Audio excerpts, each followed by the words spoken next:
topic under discussion is halogens.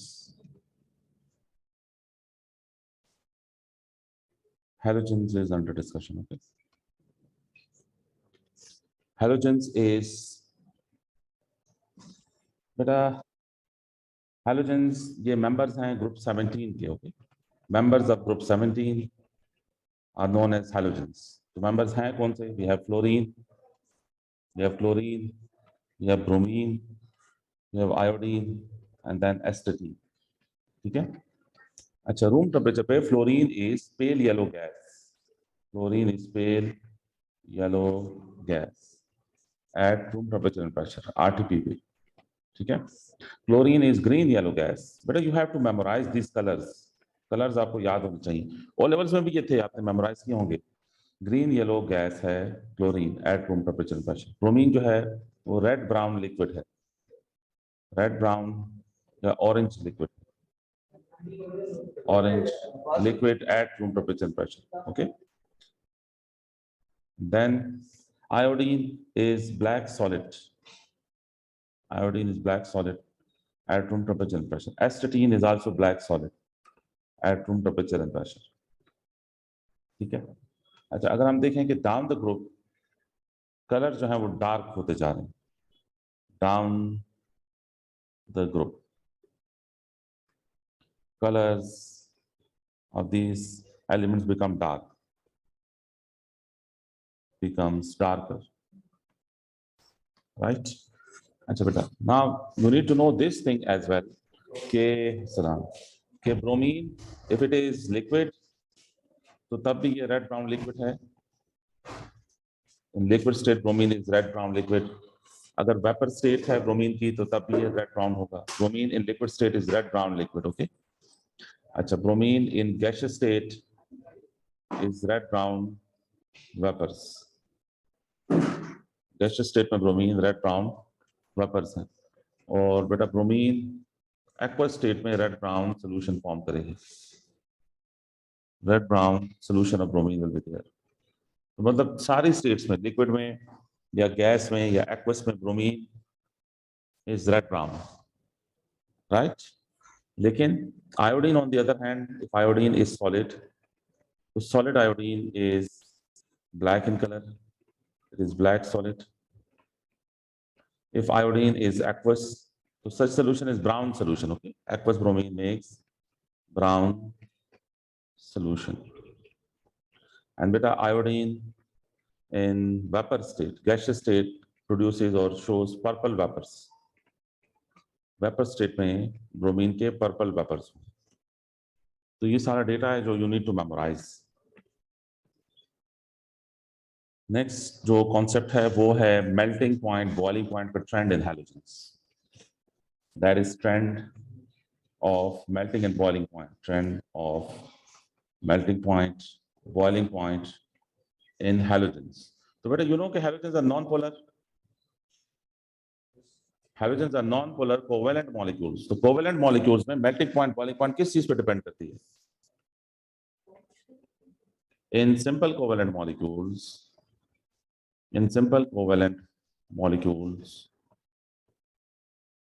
जो melting point है या boiling point है वो किस चीज पे बेटा डिपेंड करेगी? वो डायरेक्टली प्रोपोर्शनल होगी इंटरमोलिकुलर फोर्सेस की स्ट्रेंथ पे. सिंपल कोवेलेंट मॉलिक्यूल्स में मेल्टिंग पॉइंट, बॉइलिंग पॉइंट किस पे डिपेंड करती है? इंटरमॉलिक्यूलर फोर्सेस पे डिपेंड करती है. ठीक है. और जितने भी हैलोजेंस हैं वो नॉन पोलर मॉलिक्यूल्स हैं. Halogens are non polar molecules. और बेटा नॉन पोलर मॉलिक्यूल में कौन सी इंटरमॉलिक्यूलर फोर्सेस होती है? Temporary dipole, induced dipole forces. Okay. In non polar molecules the intermolecular forces present are temporary dipole, induced dipole forces. ठीक है, जिनको असल में weak van der Waals force भी कहते हैं. Temporary dipole, induced dipole forces are also known as weak van der Waals forces, right? जितने भी covalent molecules हैं, simple covalent molecules, उसमें temporary dipole, induced dipole forces affect करती है melting boiling point को. और temporary dipole, induced dipole forces depend करती हैं number of electrons पे. Temporary dipole induced dipole forces are directly proportional to number of electrons. इसमें अगर कोई क्वेश्चन है तो यू कैन नाउ अगर हम चेक करें बेटा fluorine, then chlorine, then bromine, then iodine, तो फ्लोरीन में कितने इलेक्ट्रॉन्स होते हैं? एक फ्लोरीन का प्रोटॉन नंबर 9 है, तो दो फ्लोरीन में कितने इलेक्ट्रॉन्स होंगे? 18 इलेक्ट्रॉन्स। क्लोरीन का प्रोटॉन नंबर 17 है, दो क्लोरीन में कितने इलेक्ट्रॉन्स होंगे? 34। ब्रोमीन का प्रोटॉन नंबर 35 है, तो कितने इलेक्ट्रॉन्स हो गए? 70 इलेक्ट्रॉन। और आयोडीन का प्रोटॉन नंबर 53 है, तो 106 इलेक्ट्रॉन्स हो गए। अब down the group what is happening? Number of electrons down the group, number of electrons increasing, number of electrons increase हो रहे हैं, जिसकी वजह से temperate dipole, induced dipole forces increasing. Temperate dipole, induced dipole forces के increase होने की वजह से melting point, boiling point increasing down the group, increase. ठीक है, तो they can ask this thing for 2 या 3 मार्क्स का क्वेश्चन हो सकता है। तो आपसे ट्रेंड पूछेंगे मेल्टिंग पॉइंट, बॉइलिंग पॉइंट का, हैलोजेंस का डाउन द ग्रुप, तो ये ट्रेंड बेटा आपको आना चाहिए लाइक दिस, राइट? अच्छा, तो इसके बाद जो नेक्स्ट थिंग है, third thing is volatility. Volatility, volatility, volatility किसको कहते हैं? Ability of a substance to convert into vapour state, right? Volatility क्या है? Ability of a substance to convert into vapour state, एक सब्सटेंस की ability to convert into vapour state, this is known as volatility. और बेटा एक rule है कि volatility जो है, volatility is inversely proportional to intermolecular forces, intermolecular forces के इनवर्सली प्रोपोर्शनल है। इसका मतलब यह है कि ग्रेटर द इंटरमॉलिक्यूलर फोर्सेस, हाँ, lower the volatility, lower the volatility. ठीक है, अच्छा, एंड इट मेक्स सेंस बेटा। ये देखें, अगर ये एक कंटेनर है और इसमें आपके पास ये मॉलिक्यूल्स हैं, ठीक है, और इन मॉलिक्यूल्स के दरमियान जो इंटरमॉलिक्यूलर फोर्सेस है वो जितनी स्ट्रांग होगी उतना वेपर में कन्वर्ट होने की एबिलिटी कम हो। ये वेपर है, ठीक है, लिक्विड या सॉलिड का वेपर में कन्वर्ट होना, this ability of the substance is volatility. Intermolecular force जितनी स्ट्रांग होगी ना, तो फिर ये मॉलिक्यूल्स का वेपर में कन्वर्ट होना मुश्किल होगा। इंटरमॉलिक्यूलर फोर्सेस ब्रेक होने से ये वेपोराइज होंगे, बॉन्ड्स नहीं ब्रेक होंगे, इंटरमॉलिक्यूलर फोर्सेस ब्रेक होंगे। देखो ना, ब्रोमीन लिक्विड है, तो ये इसमें बॉन्ड प्रेजेंट है, ये ब्रोमीन लिक्विड है, ठीक है, this is bromine in liquid state. अब ये ब्रोमीन लिक्विड स्टेट से अगर वेपर स्टेट में बेटा मॉलिक्यूल्स कन्वर्ट होते हैं, ये लिक्विड स्टेट है, ठीक है, और ये वेपर स्टेट है, Br2 एंड Br2, ये वेपर स्टेट है, तो बॉन्ड तो नहीं ब्रेक हुए ना, Br और Br के दरमियान जो कोवेलेंट बॉन्ड था वो नहीं ब्रेक हुआ, इंटरमॉलिक्यूलर फोर्सेस ओवरकम हुई हैं। तो यही तो मैं बता रहा हूँ कि सिंपल कोवेलेंट मॉलिक्यूल्स में जब स्टेट चेंज होती है या मेल्टिंग होती है, बॉइलिंग होती है, तो इंटरमॉलिक्यूलर फोर्सेस ओवरकम होती है, बॉन्ड नहीं ब्रेक होते। वोलेटिलिटी पे तो क्वेश्चन यूजुअली होता है इसको डिफाइन करने का होता है, और ये क्वेश्चन भी हो सकता है कि कौन से दो आपको सब्सटेंसेस दे दें और उसमें चेक कर आपने करनी हो वोलेटिलिटी किसकी ज्यादा है किसकी कम है, तो फिर इंटरमॉलिक्यूलर फोर्सेस के टर्म्स में आप देखेंगे। फॉर एग्जांपल क्वेश्चन इज के volatility of water versus petrol, ठीक है, पेट्रोल यू नो कि ये ऑक्टेन है ना, पेट्रोल इज ऑक्टेन बेटा, ऑक्टेन का क्या फॉर्मूला है? C8H18 and water is H2O। अब दोनों में फर्क क्या है कि जो ऑक्टेन है ना वो हाइड्रोकार्बन है, हाइड्रोकार्बन आर नॉन पोलर, हम कार्बन हाइड्रोजन की बॉन्ड पोलैरिटी कंसीडर नहीं करते, और वाटर में वी हैव OH, और जिस सब्सटेंस में OH प्रेजेंट हो उसमें हाइड्रोजन बॉन्डिंग इज प्रेजेंट, ठीक है, वाटर में हाइड्रोजन बॉन्डिंग है, ऑक्टेन में हाइड्रोजन बॉन्डिंग नहीं है, बल्कि नॉन पोलर की वजह से कौन सी फोर्स है? Temporary dipole induced dipole force है, जिसको weak van der Waals force भी कहते हैं। अब इन दोनों में से कौन सी इंटरमॉलिक्यूलर फोर्स स्ट्रॉन्गर है? हाइड्रोजन बॉन्डिंग स्ट्रॉन्गर है, तो हाइड्रोजन बॉन्डिंग चूंकि स्ट्रॉन्गर इंटरमॉलिक्यूलर फोर्स है, तो वाटर जो है वो less volatile, water is less volatile, right, और जो टेम्परेरी डायपोल फोर्सेस हैं वो वीक इंटरमॉलिक्यूलर फोर्स है, ठीक है, तो अब इस वजह से octane is more volatile, octane is more volatile. बेटा यही तो वजह है कि अगर आप एक ग्लास में वाटर रखें और एक ग्लास में पेट्रोल रखें और दोनों ग्लासेस ओपन हो, एक ग्लास में पेट्रोल रखें एक ग्लास में वाटर रखें, तो क्या आपकी ऑब्जर्वेशन होगी? पेट्रोल जल्दी एवापोरेट हो जाएगा, ठीक है, और वाटर जो है उसकी रेट ऑफ एवापोरेशन स्लो होगी। वो इस वजह से होता है कि इंटरमॉलिक्यूलर फोर्सेस पेट्रोल में कम है। ये कॉन्सेप्ट है ना, पेट्रोल ज्यादा वोलेटाइल इस वजह से है कि इंटरमॉलिक्यूलर फोर्सेस वीक हैं पेट्रोल में, ठीक है, पेट्रोल में वीक इंटरमॉलिक्यूलर फोर्सेस हैं, दैट इज व्हाई ये मोर वोलेटाइल, और वाटर जो है वो लेस वोलेटाइल है, इंटरमॉलिक्यूलर फोर्सेस स्ट्रॉन्गर है, राइट। अब यही सारे डिस्कशन हैलोजेंस के लिए अप्लाई करनी है। तो हैलोजेंस में भी जस्ट डिस्कस कि fluorine, chlorine, bromine, iodine. What is happening in halogens? Down the group, number of electrons, down the group, number of electrons increasing. तो volatility क्या होगी down the group बेटा? कम हो जाएगी, कम हो जाएगी, yes. ये जो फ्लोरीन है ना, this is more volatile, more volatile. और जो आयोडीन है ये लेस वोलेटाइल। इसकी रीजन क्या है कि फ्लोरीन में लेस नंबर ऑफ इलेक्ट्रॉन्स है, नंबर ऑफ इलेक्ट्रॉन्स हैं, तो फिर जो है वो इंटरमॉलिक्यूलर फोर्सेस ज्यादा वीक हैं, ठीक है, लेस हैं या वीकर हैं temperate dipole induced dipole forces, जबकि यहाँ आयोडीन में मोर नंबर ऑफ इलेक्ट्रॉन्स हैं, तो जिसकी वजह से मैग्नीट्यूड ज्यादा हो जाएगा temperate dipole induced dipole forces का, more temperate dipole induced dipole forces. तो बेटा ट्रेंड क्या बना?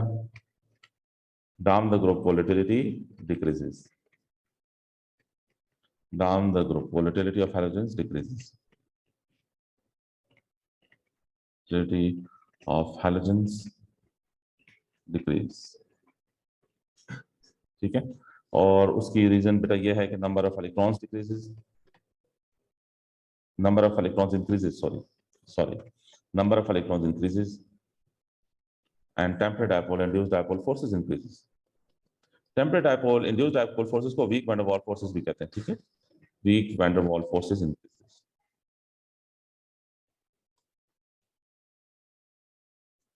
So this was the trend of volatility. It is. बेटा reactivity में, reactivity in halogens, reactivity in halogens. So remember this thing, fluorine is more reactive, okay? Fluorine is more reactive. Then comes chlorine, then comes bromine, then comes iodine. Iodine is least reactive.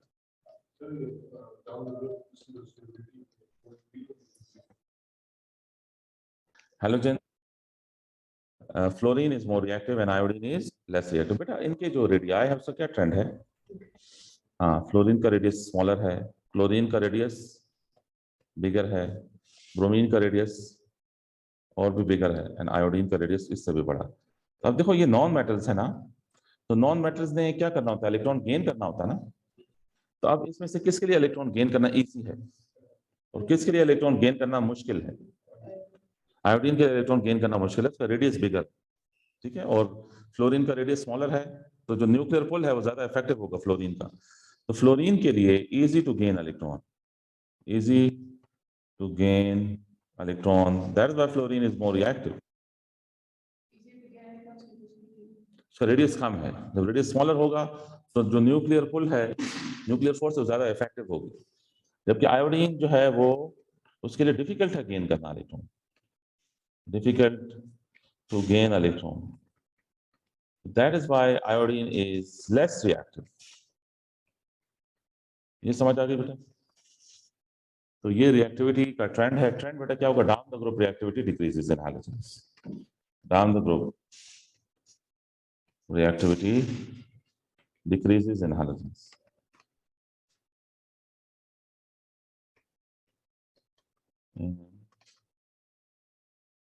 Halogens,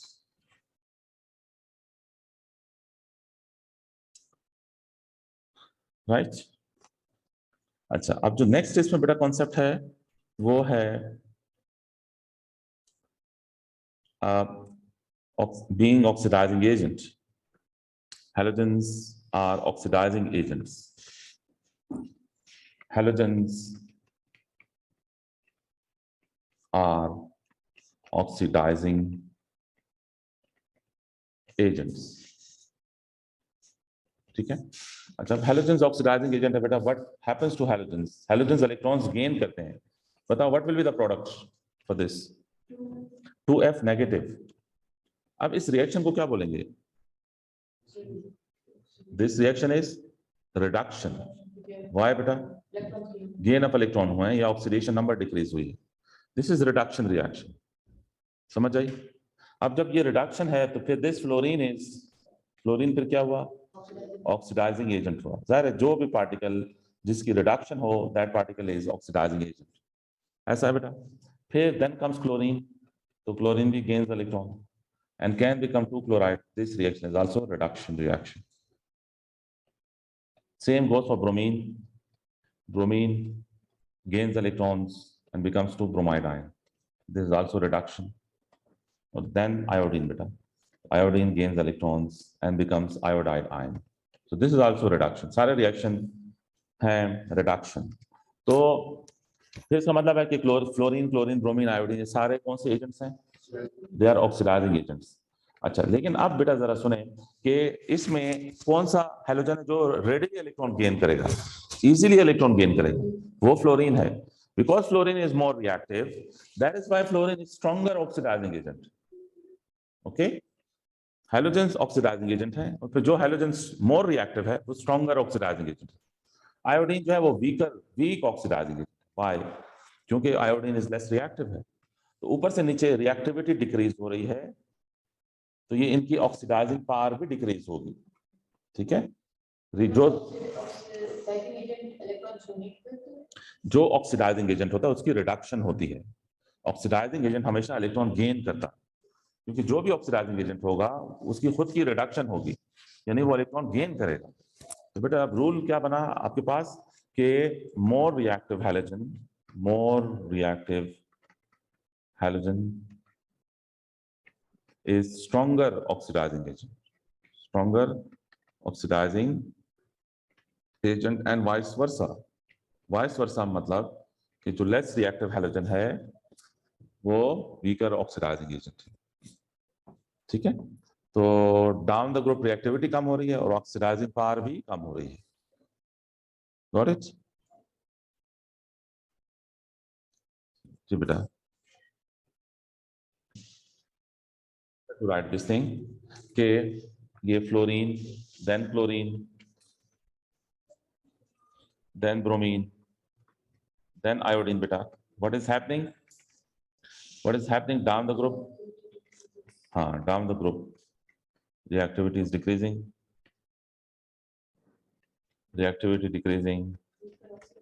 और oxidizing power भी decrease हो रही है. Reactivity decreasing, oxidizing power of halogen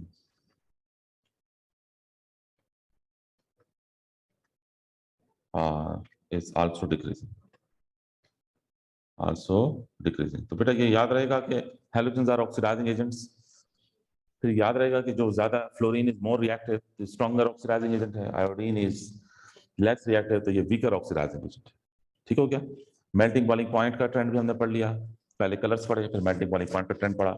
अब इनकी oxidising power और reactivity को हमने लिंक किया. द नेक्स्ट थिंग इज बेटा इज दिस कॉन्सेप्ट बेटा. जी डन. अच्छा, next thing is bond strength in halogens. Bond strength in halogens. So you need to know कि bond strength का क्या ट्रेंड है. तो छोटे दो मार्क्स से क्वेश्चन आप पूछ सकते हैं. अच्छा, बॉन्ड स्ट्रेंथ में बेटा हमने बॉन्डिंग में ये कॉन्सेप्ट डेवलप किया था. यू रिमेंबर बॉन्ड लेंथ का concept? Remember what is bond length? Bond length कहते हैं distance between the nuclei of 2 covalently bonded atoms. Bond length क्या है? Distance between the nuclei of two covalently bonded atoms. अच्छा, between the nuclei of two covalently bonded atoms. ठीक है, अच्छा ये तो है बॉन्ड लेंथ। फिर एक और कॉन्सेप्ट भी था बेटा कि जितनी ज्यादा बॉन्ड लेंथ होगी उतनी कम बॉन्ड एनर्जी होगी। Bond length is inversely proportional to bond energy. ये बीई बॉन्ड एनर्जी के लिए है, ठीक है। और बेटा जितनी बॉन्ड एनर्जी कम होगी उतनी बॉन्ड स्ट्रेंथ भी कम होगी, उतनी बॉन्ड स्ट्रेंथ भी कम होगी। तो देखो आपको यू नो कि क्लोरीन और क्लोरीन के दरमियान जो बॉन्ड लेंथ है, फिर ब्रोमीन और ब्रोमीन के दरमियान जो बॉन्ड लेंथ है, और फिर आयोडीन और आयोडीन के दरमियान जो बॉन्ड लेंथ है, बेटा आपका क्या ख्याल है क्या ट्रेंड होगा बॉन्ड लेंथ का? बॉन्ड लेंथ पहले बताएं। बॉन्ड लेंथ असल में है क्या? न्यूक्लियाई के दरमियान डिस्टेंस है, तो ये डिस्टेंस, ये क्लोरीन अगर है तो ये डिस्टेंस कम होगा क्योंकि रेडियाई का छोटे हैं। ब्रोमीन और ब्रोमीन के न्यूक्लियाई के दरमियान जो डिस्टेंस है वो ग्रेटर होगा क्योंकि रेडियाई बिगर है। और आयोडीन के न्यूक्लियाई के दरमियान डिस्टेंस और ग्रेटर होगा क्योंकि रेडियाई और बिगर। तो आप बेटा इसको क्या बोलोगे? Down the group, atomic radius से स्टार्ट करें। Down the group what happens? Atomic radii increases, atomic radii increases, और फिर एटॉमिक रेडियस के इंक्रीज होने की वजह से एटॉमिक रेडियाई इंक्रीजेस, जिसकी वजह से बॉन्ड लेंथ इंक्रीज होगी बेटा, बॉन्ड लेंथ इंक्रीजेस, और जिसकी वजह से बॉन्ड एनर्जी डिक्रीजेस। ठीक है, तो जब बॉन्ड एनर्जी डिक्रीज होगी तो बॉन्ड स्ट्रेंथ भी डिक्रीज होगी। ठीक है, तो bond strength decreases down the group in halogens.